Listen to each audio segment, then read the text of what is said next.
లోకం ఒక మాయని తెలుసుకున్నాను, ఏది నా సొంతం కాదనుకున్నాను. ఈ లోకం ఒక మాయని తెలుసుకున్నాను, ఏది నా సొంతం కాదనుకున్నాను. తప్పిపోయిన కుమారుని నేనైతే, నా కొరకై నిరీక్షించే తండ్రి నా యేసు.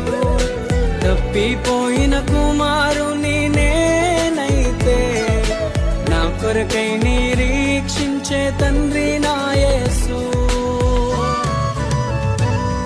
ఈ లోకం